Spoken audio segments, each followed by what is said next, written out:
ನಾನೊಂದು ಉದಾಹರಣೆ ಹೇಳಿ ನಿಲ್ಲಿಸ್ಬಿಡ್ತೇನೆ, ಭಾಳ ಅದ್ಭುತವಾದ ಉದಾಹರಣೆ ಹೇಳ್ತೇನೆ. ನಾವು ಸಣ್ಣ ಘಟನೆ ನಂದೇ ಹೇಳಬೇಕು. ಧಾರವಾಡದಲ್ಲಿ ಓದ್ತಾ ಇದ್ದೆ ನಾನು, ಕೆ ಬೋರ್ಡ್ಸ್ ಹೈಸ್ಕೂಲ್ ಅಂತ ಭಾಳ ಪ್ರಸಿದ್ಧ ಶಾಲೆ. ಆವಾಗ ನೀವು ಪುರಾಣದಲ್ಲಿ ಕತೆ ಕೇಳಿರಬೇಕು, ದೂರ್ವಾಸ ಅಂತ. ಭಾರಿ ಕೋಪ ಮಾಡ್ಕೊಂಡು ಬೇಗ ಬೇಗ ಶಾಪ ಕೊಡುವಂಥ ಮನುಷ್ಯ ದೂರ್ವಾಸ. ನಮ್ಮ ಹೆಡ್ ಮಾಸ್ಟರ್ ದೂರ್ವಾಸನಕ್ಕಿಂತ ಒಂದು 100% ಜಾಸ್ತಿ ಕೋಪ. ಅವ್ರು ಹೇಗೆ ಅಂದ್ರೆ ಎದುರಿಗೆ ಬಂದು ಹುಡುಗನ ಕರಿಬೇಕು, ಬರ ಇಲ್ಲಿ ಅದು ಕಪಾಳಕ್ಕೆ ಒಂದು ಹೊಡಿಬೇಕು, ಏನು ಹೆಸರು ನಿಂದು ಅಂತ ಕೇಳಬೇಕು. ಹೊಡೆದ್ಮೇಲೆ ಅವ್ನು ಹೇಳ್ತ ನೀ ಹೋಗು, ಅವನು ಕಳಿಸು ಅನ್ಬೇಕು. ಆ ಥರ ಕೋಪಿಷ್ಟ ಮನುಷ್ಯ. ಅವ್ರ ಹೆಸರು ಕೇಳಿದ್ರೆ ಹೆದರ್ತಾ ಇದ್ವಿ ನಾವು. ಬಟ್ ಒಳ್ಳೆ ಟೀಚರ್. ನಾನು 9th ಸ್ಟ್ಯಾಂಡರ್ಡ್ ಕ್ಲಾಸಲ್ಲಿದ್ದಾಗ ಕ್ಲಾಸಲ್ಲಿ ಕೂತಿದ್ದೀನಿ. ಅಟೆಂಡರ್ ಬಂದು ಒಂದು ಚೀಟಿ ಕೊಟ್ಟೋದ ನನ್ನ ಮುಂದೆ. ಅದ್ರಲ್ಲಿ ಬರೆದಿತ್ತು, ತರಗತಿ ಮುಗಿದ ಮೇಲೆ ಹೆಡ್ ಮಾಸ್ಟರ್ನ ಭೇಟಿ ಆಗ್ಬೇಕಂತೆ ಅಂತ. ಎದೆ ಹೊಡೆದು ಹೋಯ್ತು ನಂದು. ಹೊಡಿತಾರೆ ಅಂತ ಗ್ಯಾರಂಟಿ, ಯಾಕೆ ಅಂತ ಗೊತ್ತಿಲ್ಲ. ಯಾಕೆ ಕರೆದ್ರು ನನ್ನ? ಮುಂದಿನ ತರಗತಿ ಪಾಠ ಅರ್ಥವೇ ಆಗಲಿಲ್ಲ ನನಗೆ. ಕ್ಲಾಸ್ ಮುಗಿದ್ನಲ್ಲಿ ಏನು ಮಾಡಬೇಕು, ಹೆಂಗೆ ಪಾರಾಗಬೇಕು ಇವ್ರ ಕಡೆಯಿಂದ ಅಂತ ವಿಚಾರ ಮಾಡ್ತಿದ್ದೆ. ನಿಮ್ಮ ಕಣ್ಣು ಮುಂದೆ ಚಿತ್ರ ಬರಬೇಕು. ಹೆಡ್ ಮಾಸ್ಟರ್ ರೂಮಿಗೆ ಹೋದೆ. ಹೋಗುವಾಗ ನಡ್ಕ ನಮಗೆಲ್ಲ. ಬಾಗಿಲು ತಟ್ಟಿ ಒಳಗೆ ಹೋದೆ. ಅಲ್ಲಿ ಪ್ರಿನ್ಸಿಪಾಲ್ ಕೂತಿದ್ದಾರೆ. ಅವ್ರ ಮುಂದೆ ಒಂದು ಟೇಬಲು, ಅದ್ರ ಮುಂದೆ 3 ಕುರ್ಚಿ ಅತಿಥಿಗಳು ಕೊಡೋದಕ್ಕೆ. ನಾನು ಒಳಗೆ ಹೋಗಿ, ಸರ್ ಕರೆದ್ರಂತೆ ಅಂದೆ. ಒಳಗೆ ಬಾ ಅಂದರು. ಒಳಗೆ ಕಾಲಿಟ್ಟೆ. ನೋಡೋ, ಕೇಳೋದು ಪ್ರಶ್ನೆ, ಕನ್ಸಲ್ಟೇಷನ್ ಇಲ್ಲ, ಡೈರೆಕ್ಟ್ ಆರ್ಡರ್ಸ್ ಅವ್ರದ್ದೆಲ್ಲ. ಇಲ್ಲ ನೋಡೋ, ಮುಂದಿನ ವಾರ ಇಂಟರ್ ಸ್ಕೂಲ್ ರೆಸಿಟೇಷನ್ ಕಾಂಪಿಟೇಷನ್ ಇದೆ, ನೀನು ನಮ್ಮ ಶಾಲೆಯನ್ನು ಪ್ರತಿನಿಧಿಸಬೇಕು. You should go and speak about Antony. Julius Caesar ನಾಟಕದಲ್ಲಿ ಆ್ಯಂಟೋನಿ ಸ್ಪೀಚ್ ಅಂತಿದೆ, ಅದನ್ನು ರಿಸೈಟ್ ಮಾಡ್ಬೇಕು. ನೀವು ಹೋಗಿ ಪ್ರಾಕ್ಟೀಸ್ ಮಾಡ್ಕೊ ಹೋಗು ಅಂದರು. ಆರ್ಡರ್. ನನಗೆ ಭಾಳ ಹೆದರಿಕೆ, ಸ್ಟೇಜ್ನಲ್ಲಿ ಹೋಗೋದಕ್ಕೆ ಹೆದರಿಕೆ ಇತ್ತು. ನಾನು, ಸರ್ ನನಗೆ ಬೇಡ ಸರ್ ಅಂದೆ. ಮುಂದೆ ಬಂದರು. ಏನಂದಿ ಅಂದರು. ನಾನು ಹೇಳಿದೆ, ಸರ್ ನನಗೆ ಭಾಳ ಹೆದರಿಕೆ ಇದೆ ಸರ್, ನನಗಿಂತ ಚೆನ್ನಾಗಿ ಮಾತಾಡೋರು ಇಷ್ಟೇ ಅಂದಿದ್ದೀನಿ, ಪೂರ್ತಿ ಸೆಂಟೆನ್ಸ್ ಮುಗಿಸಿಲ್ಲ ಇನ್ನು. ಎಡಗ ಎತ್ತಿ ಪಟಾರ್ ಅಂತ ಬಳ್ಳಿಕೆನ್ನೆಗೆ ಹೊಡೆದ್ರು. ಇನ್ನೂ ಚುರುಚುರು ಅನ್ನತ್ತೆ ನನಗೆ, 70 ವರ್ಷದ ಮೇಲೆ. ಹೊಡೆದ್ಬಿಟ್ಟು ಹೋಗೋ, ಪ್ರಾಕ್ಟೀಸ್ ಮಾಡಿ ಹೋಗೋ, ನಾಡಿದ್ದು ಬಂದು ನನಗೆ ರಿಹರ್ಸಲ್ ಮಾಡಬೇಕು ಅಂದರು. ನಿಂತರೆ ಇನ್ನೊಂದು ಬೀಳ್ತದೆ ಅಂತ ಗೊತ್ತು. ಸೀದಾ ಹೊರಗಡೆ ಹೋದೆ. ಆದರೆ ನಾನು ಮನೆಗೆ ಹೋಗಿ ನಮ್ಮ ಅಕ್ಕನಿಗೆ ಹೇಳಿದೆ, ಅಕ್ಕ ಹಿಂಗೆ ಬೈದರು ಹೆಡ್ ಮಾಸ್ಟ್ರು ಅಂತ. ಸರಿ ಮಾಡಿದ್ರು ನಿನಗೆ ಅಂದು, ಬಾಯ್ಪಾಟ್ ಮಾಡು ಅಂದು.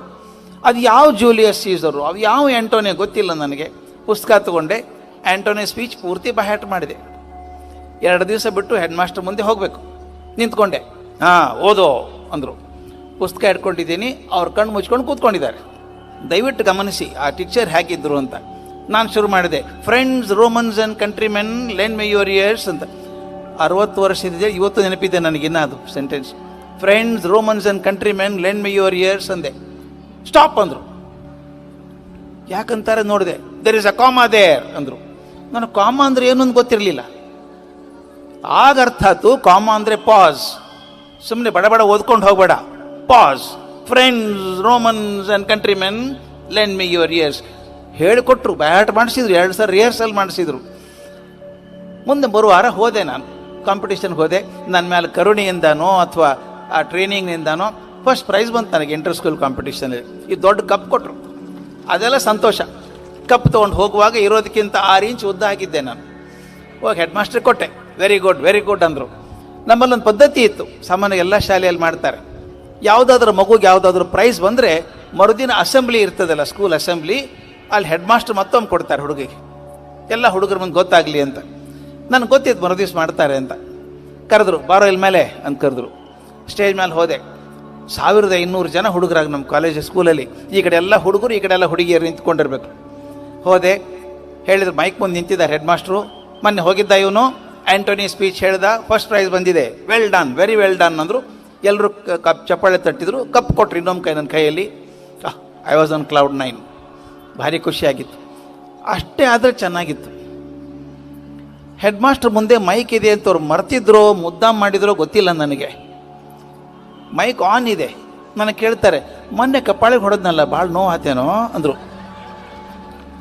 ಎಷ್ಟು ಕೆಟ್ಟ ಅನ್ನಿಸ್ತು ನನಗೆ. ಯಾಕಪ್ಪ ಜನ್ಮ ಬಂತು ಅನಿಸ್ಬಿಡ್ತು. ಆವಾಗ ಹೊಡೆದದ್ದು ಹೆಡ್ ಮಾಸ್ಟ್ರಿಗೆ ನನಗಿಬ್ಬರಿಗೆ ಗೊತ್ತಿತ್ತು, ಇಡೀ ಶಾಲೆ ಗೊತ್ತಾಯ್ತು. ಅದರಲ್ಲೂ ಹುಡುಗಿಯರಿಗೆಲ್ಲ ಗೊತ್ತಾಯ್ತಲ್ಲ ಹೊಡೆಸ್ಕೊಂಡಿದ್ದಾನೆ ಇವನು ಅಂತ. ಭಾರಿ ಕೆಟ್ಟ ಅನಿಸ್ಬಿಡ್ತು ನನಗೆ. ಆದರೆ ಇವತ್ತು ಅದಾಗಿ 50 ವರ್ಷದ ಮೇಲೆ ಪ್ರತಿ ಸಲ ನಾನು ಸ್ಟೇಜ್ ಮೇಲೆ ನಿಂತು ಮಾತಾಡುವಾಗ ನಮ್ಮ ಹೆಡ್ ಮಾಸ್ಟರ್ ನೆನೆಸ್ಕೋತೇನೆ. ಇವತ್ತು ನಾನು ಧೈರ್ಯ ಕೊಟ್ಟದ್ದವರು, ಇಲ್ದೇ ಮುಂದೆ ಬರ್ತಿರ್ಲಿಲ್ಲ. ಈಗ ನಾ ಯಾಕೆ ಈ ಮಕ್ಕಳಿಗೆ ಮಾತನ್ನು ಹೇಳಬೇಕು, ಈ ಮಕ್ಕಳಿಗೆ ಮಾತನ್ನು ಹೇಳಬೇಕು ಅಂದರೆ, ಯಾವುದೋ ಕಾರಣಕ್ಕೆ ಶಿಕ್ಷಕರು ನಿಮ್ಮನ್ನು ಬೈತಾರೆ, ದಂಡಿಸ್ತಾರೆ, ಅಲ್ಲ ಸರಿ ಅಲ್ಲ ಮಾಡಬೇಡ ಅಂತ ಬೈತಾರೆ. ಆ ಹೊತ್ತಿ ಬೇಜಾರಾಗತ್ತೆ ಮಕ್ಕಳ ಮನಸ್ಸಿಗೆ, ಛೇ ಈಗ ಅಂದ್ಬಿಟ್ರಲ್ಲ ಕ್ಲಾಸಲ್ಲಿ ಟೀಚರು ಬೈದ್ಬಿಟ್ರಲ್ಲ ನನಗೆ ಅಂತ. ತಪ್ಪು ತಿಳ್ಕೊಬೇಡಿ. That is the point of turning point for your life. ಇವತ್ತು ಗೊತ್ತಾಗಲ್ಲ, 20 ವರ್ಷ ಆದಮೇಲೆ ಆ ಮೇಷ್ಟ್ರು ಬೈದದಕ್ಕೆ ನಾನು ಸರಿಯಾಗಿದ್ದೀನಿ ಅಂತಾಗತ್ತೆ. ನನ್ನ ಜೀವನಕ್ಕೆ ದಾರಿ ತೋರ್ಸೋಕ್ಕಿರುವಂಥ ಗುರುಗಳು, ಶಿಕ್ಷಕರು, ಅವ್ರು ಎಂದೂ ಸುಮ್ಮನೆ ಬೈಯಲ್ಲ ನಿಮ್ಮನ್ನು. ನಮ್ಮ ಜೀವನವನ್ನು ಪರಿವರ್ತನೆ ಮಾಡೋದಕ್ಕೆ, ಸರಿಯಾದ ದಾರಿ ತರೋದಕ್ಕೆ ಹೇಳ್ತಾರೆ. ಅದು ನೆನ್ಪಿಟ್ಕೊಳ್ಳಿ. ಆ ಕ್ಷಣಕ್ಕೆ ಬೇಜಾರಾಗಿರುತ್ತೆ ಮಕ್ಕಳಿಗೆ, ಆದರೆ ಮುಂದೆ 10 ವರ್ಷ ಆದಮೇಲೆ, ಅದಕ್ಕೆ ಹೇಳ್ತೀನಲ್ಲ, the footfalls of values are always identified in the hindsight. ನಮ್ಮ ಜೀವನದಲ್ಲಿ ಮೌಲ್ಯ ಯಾವಾಗ ಬಂತು ಅಂತ ಗೊತ್ತಾಗಬೇಕಾದ್ರೆ ಒಂದು 15 ವರ್ಷ ಆಗಬೇಕು. ಮಕ್ಕಳು ಬೆಳೆಯುವಾಗ ಇಬ್ಬರು ಅವ್ರ ಮೇಲೆ ತುಂಬ ಪರಿಣಾಮ ಬೀರ್ತಾರೆ. 15 ವರ್ಷ ಆಗೋ ತನಕನೂ ಅತ್ಯಂತ ಪ್ರಭಾವ ಬೀರುವಂಥ ಇಬ್ಬರು ಅಂದರೆ ಮನೆಯಲ್ಲಿ ತಂದೆ ತಾಯಿ, ಶಾಲೆಯಲ್ಲಿ ಶಿಕ್ಷಕರು. ಇವರಿಬ್ಬರೂ ಸರಿಯಾಗಿ ಮಾರ್ಗದರ್ಶನ ಮಾಡಿದರೆ ಮಕ್ಕಳು ಹೇಗಾಗ್ತಾರೆ ನೋಡಿ. ಮಕ್ಕಳು ಬೆಳೆಯುವಾಗ ಇಬ್ಬರು ಅವ್ರ ಮೇಲೆ ತುಂಬ ಪರಿಣಾಮ ಬೀರ್ತಾರೆ. 15 ವರ್ಷ ಆಗೋ ತನಕನೂ ಅತ್ಯಂತ ಪ್ರಭಾವ ಬೀರುವಂಥ ಇಬ್ಬರು ಅಂದರೆ ಮನೆಯಲ್ಲಿ ತಂದೆ ತಾಯಿ, ಶಾಲೆಯಲ್ಲಿ ಶಿಕ್ಷಕರು. ಇವರಿಬ್ಬರೂ ಸರಿಯಾಗಿ ಮಾರ್ಗದರ್ಶನ ಮಾಡಿದರೆ ಮಕ್ಕಳು ಹೇಗಾಗ್ತಾರೆ ನೋಡಿ. ಎಲ್ಲೋ ರಾಮೇಶ್ವರಂದಲ್ಲಿ ಓದಿದಂಥ ಹುಡುಗ ಕಲಾಂ ಆಗಿ ರಾಷ್ಟ್ರಪತಿ ಆಗೋದಾದರೆ, ಕೇರಳದ ಅತ್ಯಂತ ಬಡ ಕುಟುಂಬದಲ್ಲಿ ಹುಟ್ಟಿದಂಥ ಹುಡುಗ KR ನಾರಾಯಣನ್ನಾಗಿ ರಾಷ್ಟ್ರಪತಿ ಆಗೋದಾದರೆ, ಪಂಜಾಬದ ಯಾವುದೋ ಹಳ್ಳಿಯಲ್ಲಿ ಓದಿದಂಥ ಹುಡುಗ ಧ್ಯಾನಿಯಾಗಿ ಮನಮೋಹನ್ ಸಿಂಗ್ ಆಗಿ ಪ್ರಧಾನಮಂತ್ರಿ ಆಗೋದಾದರೆ, ಅಲಹಾಬಾದ್ ಪ್ಲಾಟ್ಫಾರ್ಮಲ್ಲಿ ಚಹಾ ಮಾರ್ತಿದ್ದಂಥ ಹುಡುಗ ಇವತ್ತು ಪ್ರಧಾನಮಂತ್ರಿ ಆಗೋದಾದರೆ, ನನಗೊಂದು ಆಸೆ ಇದೆ. ಯಾಕೆ ಹೇಳ್ತೀನಿ ಮಾತನ್ನಂದರೆ, ಶಿಕ್ಷಕರು, ಪಾಲಕರು ಅಯ್ಯೋ ಇವನೇನಾಗ್ತಾನೆ ಬಿಡ್ರಿ ಅನ್ನೋದು ಬೇಕಾಗಿಲ್ಲ. ಆ ಮಗು, ಆ ಹುಡುಗ ಭಾರತದ ಅತ್ಯಂತ ದೊಡ್ಡ ನೇತಾರ ಆಗ್ತಾನೆ ಅಂತ ನಾವು ಮನಸ್ಸಿಟ್ಕೊಂಡು ಮಾಡಿದರೆ ಖಂಡಿತ ಆಗತ್ತೆ. ಈ ಘಟನೆನ ನನಗೆ ಡಾಕ್ಟರ್ ಕಲಾಮೆ 10 ಸಲ ಹೇಳಿದ್ದಾರೆ.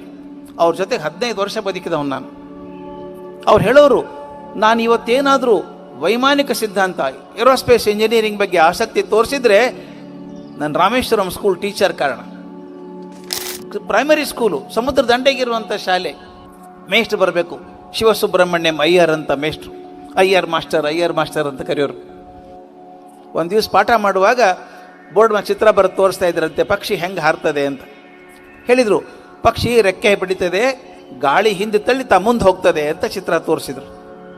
ಅರ್ಥ ಆಯ್ತೇನ್ರೋ ಅಂತ ಕೇಳಿದ್ರು. ಇಲ್ಲ ಅಂದ್ರು ಹುಡುಗರು. ಎಂಥ ದಡ್ಡ ಇದ್ದೀನಿ ನಾನು, ಬರ್ರಿ ಹೊರಗೆ ಬಂದ್ರು, ಬೀಚ್ ಮೇಲೆ ಹೋಗೋಣ ಅಂದರು. ಆ ಬೀಚ್ ಮೇಲೆ ಬಂದರೆ 16,000 ಪಕ್ಷಿ ಹಾರಾಡ್ತಾ ಇದ್ದ. ಆಮೇಲೆ ನೋಡೋದನ್ನು ಪಕ್ಷಿ ಹೆಂಗೆ ಹಾರ್ತದೆ ನೋಡು, ರೆಕ್ಕೆಯಿಂದ ಗಾಳಿ ಹಿಂದೆ ತಳ್ಳುತ್ತದೆ, ಪಕ್ಷಿ ಮುಂದೆ ಹೋಗ್ತದೆ. 5 ನಿಮಿಷ ಬರ್ತಗೆ ಅರ್ಥ ಆಯಿತು. ಎಲ್ಲ ಹೋದ್ರು ಮಕ್ಕಳು. ಒಬ್ಬ ಹುಡುಗ ನಿಂತೇ ಇದ್ದ. ಯಾಕೋ ನೀನು ನಿಂತ್ಕೊಂಡೆ ಅಂತ ಕೇಳಿದರು. ಸರ್ ನೀವು ಹೇಳಿದ್ದು ಸರಿ, ಪಕ್ಷಿ ತನ್ನ ರೆಕ್ಕೆ ಹಿಂದೆ ಗಾಳಿ ತಳ್ಳಿ ಮುಂದೆ ಹೋಗ್ತದೆ ಅಂತ ಹೇಳಿದ್ರಿ, ಆದರೆ ವಿಮಾನ ರೆಕ್ಕೆ ಹೆಂಗೆ ಇರ್ತಾವಲ್ಲ ಸರ್, ವಿಮಾನದ್ದು ರೆಕ್ಕೆ ಬಡ್ಕೊಳ್ಳೋದೇ ಇಲ್ಲ, ಅದರೊಳಗೆ ಇಷ್ಟೊಂದು ಜನ ಇರ್ತಾರೆ, ಅಷ್ಟೊಂದು ತೂಕ ಸಾಮಾನು ಇರ್ತದೆ, ಅದೇಂಗೆ ಹಾರುತ್ತೆ ಸರ್ ಅಂತ ಕೇಳಿದ ಹುಡುಗ. ಆ ಬಡ ಮೇಷ್ಟ್ರು, ಪ್ರಾಮಾಣಿಕ ಮೇಷ್ಟ್ರು ಹೇಳ್ತಾರೆ, ನನಗೆ ಗೊತ್ತಿಲ್ಲೋ ಮಾರಾಯ, ನಾವು ವಿಮಾನ ನಿಲ್ದಾಣನೇ ನೋಡಿಲ್ಲ ಇದುವರೆಗೂ. ನೀ ನೋಡಬೇಕು, ನೋಡೋದಷ್ಟೇ ಅಲ್ಲ, ಒಂದು ಒಳ್ಳೆ ವಿಮಾನ ಮಾಡಿ ಚಂದ್ರನ ಮೇಲೆ ತೊಗೊಂಡು ಹೋಗು ಅಂದ್ರಂತೆ. ಮಾತು ನೋಡಿ ಎಷ್ಟು ಚೆನ್ನಾಗಿದೆ. ಒಂದು ಒಳ್ಳೆ ವಿಮಾನ ಮಾಡಿ ಚಂದ್ರನ ಮೇಲೆ ತೊಗೊಂಡು ಹೋಗು ಅಂದರು. ಆ ಮನಸ್ಸಲ್ಲಿ ಕೂತ್ಕೊಂಡ್ಬಿಡ್ತು ಹುಡುಗನಿಗೆ, ವಿಮಾನ ಮಾಡಬೇಕು ಅಂತ. ಇಂಜಿನಿಯರಿಂಗ್ ಮಾಡಿದ, ಅಮೇರಿಕಕ್ಕೆ ಹೋದ, ನಾಸಾದಲ್ಲಿ ಕೆಲಸ ಮಾಡಿದ, ಮಿಸೈಲ್ಸ್ ಅಂತ ಕಲ್ಕೊಂಬಂದ, ಭಾರತಕ್ಕೆ ಬಂದ ಮಿಸೈಲ್ ಮ್ಯಾನ್ ಆಫ್ ಇಂಡಿಯಾ ಆದರು, DRDOದಲ್ಲಿ ಡೈರೆಕ್ಟರ್ ಆದರು, ಭಾರತ ರತ್ನ ಆಗಿ ಕೊನೆಗೆ ಡಾಕ್ಟರ್ ಅಬ್ದುಲ್ ಕಲಾಂ ರಾಷ್ಟ್ರಪತಿ ಆದರು. ಅವ್ರು ಹೇಳೋರು, the desire for my becoming a aviation scientist, the seed for my desire to become an aviation scientist was sown by my teacher on the beach of Rameswaram. ಒಬ್ಬ ಮೇಷ್ಟ್ರು, ಅಯ್ಯರ್ ಮಾಸ್ಟರ್ ಕಲ್ಪನೆ ಕೂಡ ಇಲ್ಲ ತನ್ನ ಹುಡುಗ ರಾಷ್ಟ್ರಪತಿ ಆಗ್ತಾನೆ ಅಂತ ಗೊತ್ತಿಲ್ಲ. ಅವ್ರು ಆಗೋತ್ತಿಗೆ ಅಯ್ಯರ್ ಇರಲೂ ಇಲ್ಲ. ಆದರೆ ಒಬ್ಬ ರಾಮೇಶ್ವರಮದಲ್ಲಿ ಒಬ್ಬ ಶಾಲೆ ಮೇಷ್ಟ್ರು ಒಬ್ಬ ರಾಷ್ಟ್ರಪತಿ ನಿರ್ಮಾಣ ಮಾಡೋದಾದರೆ ನಮ್ಮ ಶಿಕ್ಷಕರೆಲ್ಲ ಬೇಕಾದಂಗೆ ಮಾಡ್ಬೋದು, ಇನ್ನೂ ಮಾಡ್ಬೋದು. ಅದು ಮಾಡಲಿ ಅಂತ ನನ್ನ ಆಸೆ. ಪ್ರತಿಯೊಂದು ಮಗುವಿನಲ್ಲಿ ದೊಡ್ಡ ಶಕ್ತಿ ಇದೆ. ಇದುವರೆಗೂ ನಾನು ದಡ್ಡ ಮಕ್ಕಳನ್ನು ಕಂಡಿಲ್ಲ. ನಾನು ಪ್ರಯತ್ನ ಮಾಡಿದ್ದೀನಿ, ನಿಜವಾಗ್ಲೂ 52 ವರ್ಷ ಆಯ್ತು ಪಾಠ ಮಾಡ್ತಾ ಇದ್ದು ನಾನು. ಇದುವರೆಗೂ ಒಬ್ಬ ದಡ್ಡ ವಿದ್ಯಾರ್ಥಿ ಸಿಕ್ಕಿಲ್ಲ ನನಗೆ. ಯಾವ ಮಗುನೂ ದಡ್ಡ ಅಲ್ಲ. ತಾಯಿನ ಕೇಳಿ ನೋಡಿ, ಆ ಮಗು ತಾಯಿನ, ಆಕೆ ಹೇಳ್ತಾಳೆ, ನನ್ನ ಮಗ ದಡ್ಡ ಅಲ್ರಿ, ಗಣಿತ ಬರಲ್ಲ ಅವನಿಗಷ್ಟೇ, ಸೈನ್ಸ್ ಬರಲ್ಲ ಅವನಿಗಷ್ಟೇ, ಇಂಗ್ಲೀಷ್ ಬರಲ್ಲ ಅಷ್ಟೇ, ದಡ್ಡ ಅಲ್ಲ ಅವನು.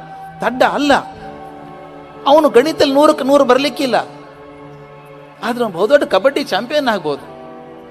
ತೆಂಡೂಲ್ಕರ್ಗೆ ಮ್ಯಾಥಮೆಟಿಕ್ಸ್ ಬರಲ್ಲ ಅಂತ ಅವನ ಟೀಚರ್ ನನಗೆ ಹೇಳ್ತಾ ಇದ್ಲು, ನಮ್ಮ ಅಕ್ಕನ ಕ್ಲಾಸ್ಮೇಟ್ ಆಕೆ. ತಿರ್ಗಲ್ಲ, ಅಯ್ಯೋ ಅವ್ನು ಗ್ಯಾರಂಟಿ ಫೇಲ್ ಆಗ್ತಾನೆ. ತಲೆ ಕೆಟ್ಟು ಹೋಯ್ತಾನೆ ಕೇಳಿ ಕೇಳಿ. ಮ್ಯಾಥ್ಸ್ ಬರಲ್ಲ. ನಾ ಇದೆ ಬಿಡು, ನಿನಗೆ ಅವನು ಮ್ಯಾಥ್ಸ್ ಬರಲ್ಲ, ಅವನು ಇನ್ನೇನು ಮ್ಯಾಥ್ಸ್ ಬರಲ್ಲ ಅಂದೆ. ಅವನದೇನು ಮ್ಯಾಥ್ಸು ಅಂತ ಕೇಳಿದ್ಲು. ಅವ್ನು ಇರೋದು 5 ಫೂಟ್ 4 ಇಂಚ್ ಇದ್ದಾನೆ, 4 ಇಂಚ್ ಆಗಲ್ಲ ಬ್ಯಾಟ್ ಹಿಡ್ಕೊಂಡು ನಿಂತ್ಕೋತಾನೆ. ಅವನು ತಪ್ಪಿಸ್ಬೇಕು ಅಂತ ಹೇಳಿ ತಾಸಿಗೆ 150 ಕಿಲೋಮೀಟರ್ ವೇಗದಲ್ಲಿ ಚೆಂಡು ಎಸಿತಾರೆ ಅವರು. ಅನುಕೂಲ ಮಾಡ್ಲಿಕ್ಕಲ್ಲ, ಇವನು ಔಟ್ ಮಾಡ್ಬೇಕಂತ ಒಗೆಯೋದು ಅವರು. 1/4 ಸೆಕೆಂಡಲ್ಲಿ ಬಾಲ್ ಬರ್ತದೆ ಅಲ್ಲಿಂದ ಇಲ್ಲಿ, 1/4 ಸೆಕೆಂಡಲ್ಲಿ. ಅಷ್ಟೊಳಗೆ ಅವನು ಎಡಗಾಲು ಎಷ್ಟು ಮುಂದಿಡಬೇಕು, ಬ್ಯಾಟ್ ಹೆಂಗೆ ಮಾಡಬೇಕು, ಎಲ್ಲಿ ಹೊಡಿಬೇಕು, ಜನ ಎಲ್ಲಿದ್ದಾರೆ, ಮೇಲ್ ಹೊಡಿಬೇಕಾ ಗ್ರೌಂಡ್ ಹೊಡಿಬೇಕಾ, ಇದೆಲ್ಲ ತೀರ್ಮಾನ 1/4 ಸೆಕೆಂಡಲ್ಲಿ ಆಗಬೇಕು. ಪಟಾರ ಅಂತ ಹೊಡೆದ ಅಂದರೆ ಬಾಲ್ ಬೌಂಡ್ರಿ ದಾಟಿದಾಗ 100 ಕೋಟಿ ಜನ ಇದ್ದಂತ ಲವ್ಲಿ ಶಾಟ್ ಅಂತಾರೆ. ಆಕೆ ಹೇಳಿದೆ, ಅವನ ಬದಲು ನೀನೇನಾದರೂ ಇದ್ದಿದ್ರೆ ಆರ್ಥೋಪೆಡಿಕ್ ಹಾಸ್ಪಿಟ್ಲಲ್ಲೇ ಇರ್ತಿದ್ದಿ ಅಲ್ವಾ. ಆ ಬಾಲ್ ಬಿದ್ದರೆ ಹಾಸ್ಪಿಟ್ಲಿಗೆ ಹೋಗ್ಬೇಕಲ್ಲ. ನೋಡಿ, ಆ ಗಣಿತ ಬರಲ್ಲ ಅಂತ ಹೇಳಿದಂಥ ಹುಡುಗ ಯಂಗೆಸ್ಟ್ ಭಾರತ ರತ್ನ ಆದ ಅಲ್ವಾ.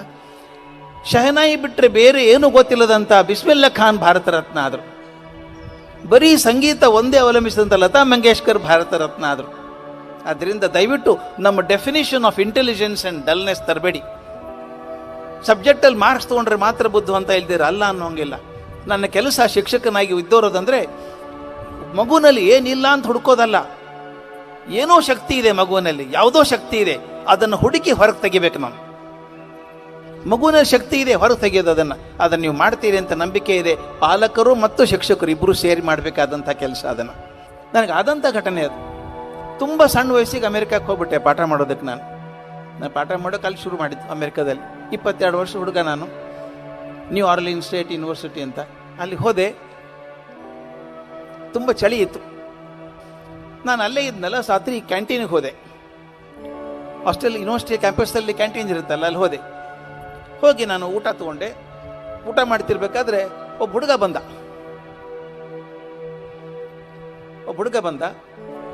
ಡೂ ಯು ಹ್ಯಾವ್ ಡಿನ್ನರ್ ಅಂತ ಕೇಳ್ದ. ಎಸ್ ಡಿನ್ನರ್ ಇದೆ ಅಂದರು. ದುಡ್ಡು ಕೊಟ್ಟ. 1 for me 1 for the wall ಅಂದ. 1 for me and 1 for the wall. ನಾವು ವಾಲ್ ಅಂದ್ರೆ ಅವ್ನ ಫ್ರೆಂಡ್ ಇರಬೇಕು, ಇನ್ನೊಬ್ಬ ಇರಬೇಕು, ಹೆಸರು ಇರಬೇಕು ಅಂದ್ಕೊಂಡೆ.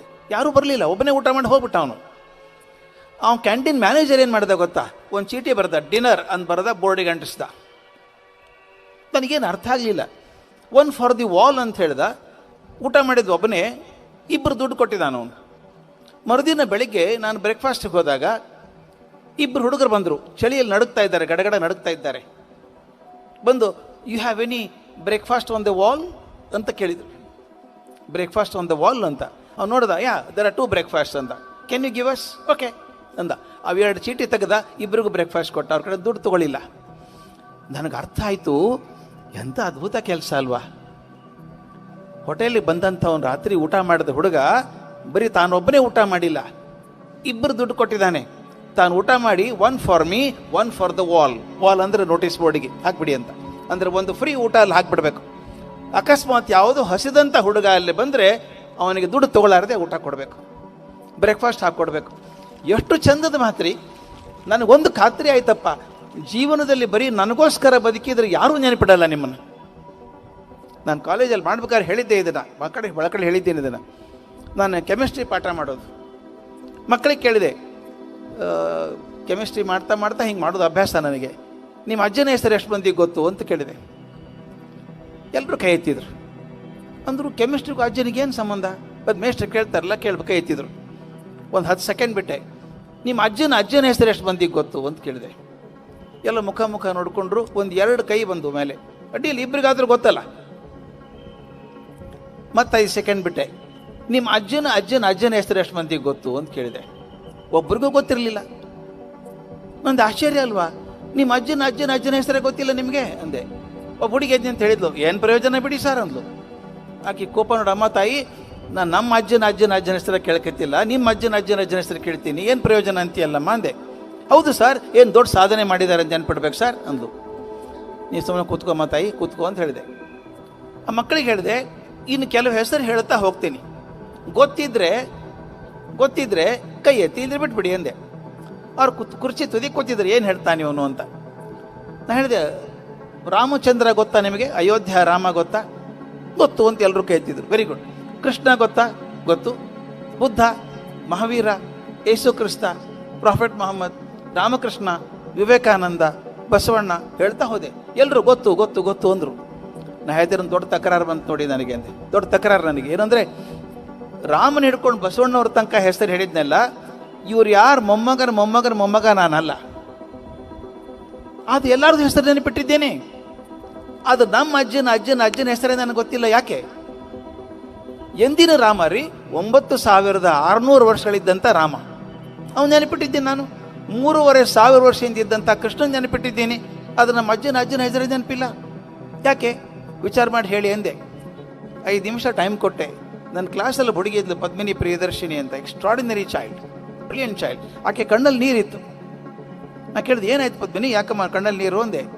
ಆಕೆ ಹೇಳಿದ್ಲು, ಸರ್ ನೀವೇನು ಪ್ರಶ್ನೆ ಕೇಳಿದ್ರಿ, ನನ್ನ ಜೀವನಕ್ಕೊಂದು ದೊಡ್ಡ ಮಾರ್ಗದರ್ಶನ ಆಯಿತು ಸರ್ ಅಂದ್ಲು. ಹೌದಾ, ಏನಾಯ್ತಮ್ಮ ಅಂತ ಕೇಳಿದೆ. ಆಕೆ ಉತ್ತರ ಕೊಟ್ಟಾಗ ಅದು ನನ್ನ ಜೀವನಕ್ಕೆ ಮಾರ್ಗದರ್ಶಿ ಆಯಿತು, ನಿಮಗೂ ಆಗ್ಬೋದು. ಆ ಹುಡುಗಿ ಎಷ್ಟು ಚಂದ ಹೇಳಿದ್ಲು ಗೊತ್ತಾ? ಸರ್ ನೀವು ಕೇಳಿದ್ರಲ್ಲ, ರಾಮ ಗೊತ್ತು, ಕೃಷ್ಣ ಗೊತ್ತು, ಬುದ್ಧ ಗೊತ್ತು, ಮಹಾವೀರ ಗೊತ್ತು, ರಾಮಕೃಷ್ಣ ಗೊತ್ತು, ಬಸವಣ್ಣ ಗೊತ್ತು ಅಂತ ಹೇಳ್ತೀವಿ. ಆದರೆ ನಮ್ಮ ಅಜ್ಜನ ಹೆಸರೇ ಗೊತ್ತಿಲ್ಲ ನಮಗೆ. ನನಗೆ ಅರ್ಥ ಏನಾಯ್ತು ಗೊತ್ತಾ ಸರ್? ಯಾರು ಬರೀ ತಮಗೋಸ್ಕರ ಬದುಕ್ತಾರೋ ಅವ್ರನ್ನ ಪ್ರಪಂಚ ನಿರ್ದಾಕ್ಷಿಣ್ಯವಾಗಿ ಮರೆತು ಬಿಡ್ತದೆ. ಯಾರು ಮತ್ತೊಬ್ಬರಿಗೋಸ್ಕರ ಬದುಕ್ತಾರೋ ಅವ್ರ ಪ್ರಪಂಚ ಯಾವತ್ತೂ ಮರೆಯೋದಿಲ್ಲ ಅಂತ. ಎಂಥ ದೊಡ್ಡ ಮಾತು ಅಲ್ವಾ? ದಯವಿಟ್ಟು ನೋಡಿ, ನೀವೆಷ್ಟೇ ಹಣ ಮಾಡಿ, ದುಡ್ಡು ಮಾಡಿ, ಎಲ್ಲ ಮಾಡಿ, ನಿಮಗೋಸ್ಕರ ಬದುಕಿ 3 ತಲೆಮಾರು ನೆನಪಿಡಲ್ಲ. ಬಸವಣ್ಣವ್ರನ್ನ ಯಾಕೆ ನೆನೆಸ್ತೀವಿ ನಾವು? 900 ವರ್ಷ ಇದ್ದಂಥ ಬಸವಣ್ಣ, 12ನೇ ಶತಮಾನ ಬಸವಣ್ಣ. ಬ್ಯಾಂಕ್ ಬ್ಯಾಲೆನ್ಸ್ ಎಷ್ಟಿತ್ತು ಬಸವಣ್ಣವ್ರದ್ದು? ಬ್ಯಾಂಕೇ ಇರಲಿಲ್ಲ, ಎಲ್ಲಿ ಬ್ಯಾಲೆನ್ಸ್? ಅವ್ರು ಬರೆದದ್ದೆಲ್ಲ ನಮ್ಮ ಹೃದಯದಲ್ಲಿದೆ. 900 ವರ್ಷಗಳಿದ್ದು ಬರೆದಂಥ ಕನ್ನಡ ಇವತ್ತು ಸಾಧಿಸೋಲ್ಲ ನಮಗೆ. ಕಳಬೇಡ, ಕೊಲಬೇಡ, ಹುಸಿಯ ನುಡಿಯಲ್ಲೂ ಬೇಡ, ಒತ್ತಕ್ಷರ ಕೂಡ ಇಲ್ಲಲ್ರಿ, ಅದು ಚಂದ ಬರೆದಿದ್ದಾರೆ ಅಲ್ವಾ?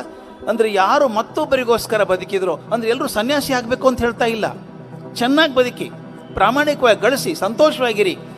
ಆದರೆ ಪಕ್ಕದಲ್ಲಿ ಕುಳಿತಂಥವನ ಕಣ್ಣಲ್ಲಿ ನೀರು ಬಂದಾಗ ವಸ್ತ್ರ ತೆಗೆದು ಒರೆಸುವಷ್ಟಾದ್ರೂ ಮನುಷ್ಯತ್ವ ನನಗೆ ಬೇಕಾಗ್ತದೆ. ಇದರ ಮನುಷ್ಯರಾಗೋಲ್ಲ ನಾವು ಅಲ್ವಾ? ದಯವಿಟ್ಟು ಮಕ್ಕಳಿಗೆ ಹೇಳಿ, ಕೊಡೋದ್ರಲ್ಲಿರುವಂಥ ಸುಖ ಪಡ್ಕೊಳ್ಳೋದ್ರಲ್ಲಿಲ್ಲ. ದಯವಿಟ್ಟು ತಿಳ್ಕೊಳ್ಳಿ. ಒಂದು ಹೊಸ ಕಾರ್ ತೊಗೊಂಡ್ರಿ ಅಂತ ಇಟ್ಕೊಳ್ಳಿ, ಏನು ಖುಷಿ. ಫೋಟೋ ತೆಗೆದಿದ್ದು, ವರ್ಷದ್ದು, ದಿನಕ್ಕೆ 3 ಸಲ ಬೇಕಾಗಿಲ್ಲ ಹೊಸದಿದ್ದಾಗ, ಆವಾಗಲೇ ಒರೆಸೋದು ನಾವು. ಮೊದಲನೇ ಸ್ಕ್ರ್ಯಾಚ್ ಬೀಳುತ್ತೆ ನೋಡಿ ಬಾನೆಟ್ ಮೇಲೆ, ಯಾವುದಾದ್ರೂ ಆದರೆ ಎದೆಗೆ ಬರೆ ಕೊಟ್ಟಂಗೆ ಆಗಿಬಿಡುತ್ತೆ. ಅಯ್ಯೋ ಸ್ಕ್ರ್ಯಾಚ್ ಬಿತ್ತು.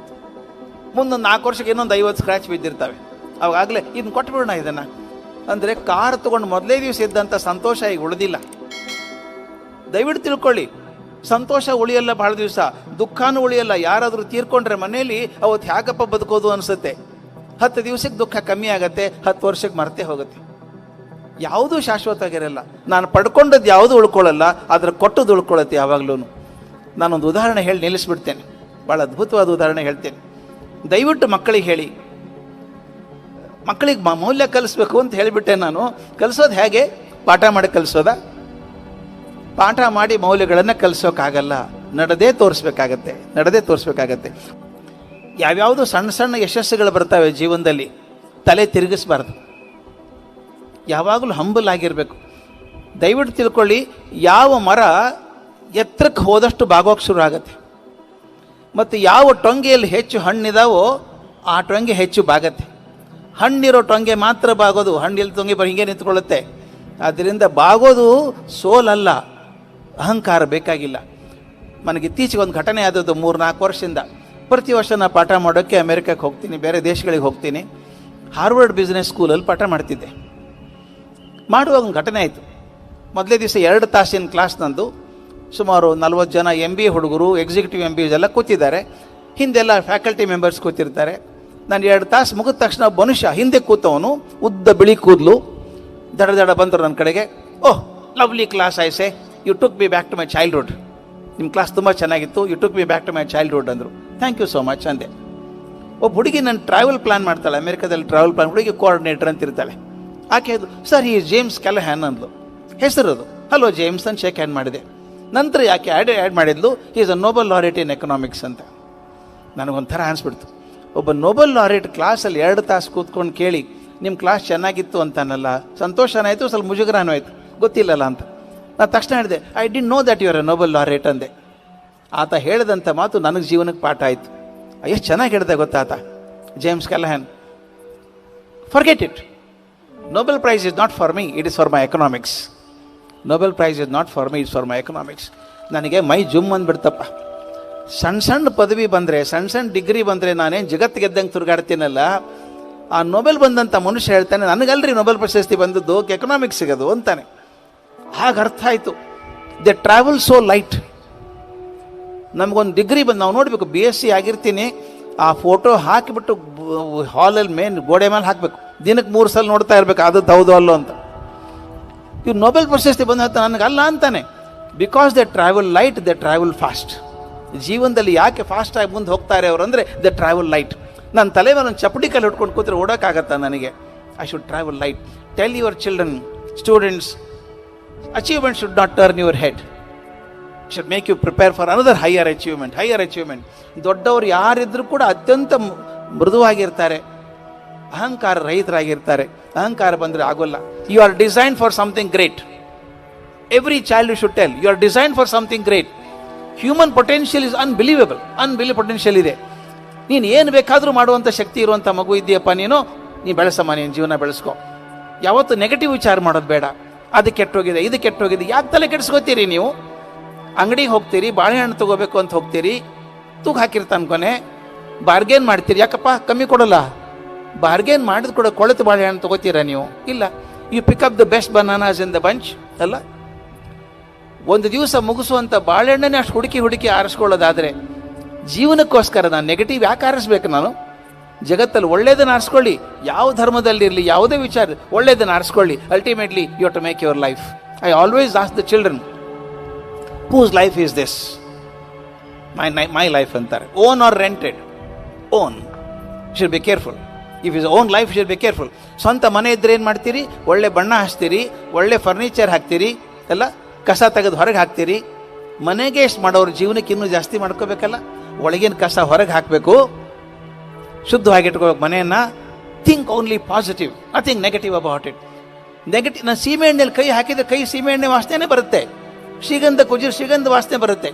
ನಾನು ಯಾವುದನ್ನು ತಗೋತೀನಿ ನನ್ನ ಜೀವನ ಹಾಗಾಗತ್ತೆ. Tell the children, don't look at negatives. There are negatives, don't look at them. Look at positives and make your life sublime. Thank you so much. ಈ ಗೌರಿ ಗಣೇಶಕ್ಕೆ ಬೆಳಗಾವಿ ಜನತೆಗೆ ಸೂಪರ್ ಸುದ್ದಿ. 2% ಇಂದ 20% ವರೆಗೆ ಡಿಸ್ಕೌಂಟ್ ಸಿಗ್ತದೆ. ಹೊಸದು, ವಿನೂತನ, ವಿಭಿನ್ನ ಗಿಕೋನಾ ಕಾರ್ಡ್ ಈಗ ನಮ್ಮ ಬೆಳಗಾವಿಯಲ್ಲೇ ಶೀಘ್ರದಲ್ಲೇ ಆರಂಭ. ಹೆಚ್ಚಿನ ಮಾಹಿತಿಗಾಗಿ ಕೆಳಗೆ ಕೊಟ್ಟಿರೋ ನಂಬರ್ಗೆ ಕರೆ ಮಾಡಿ.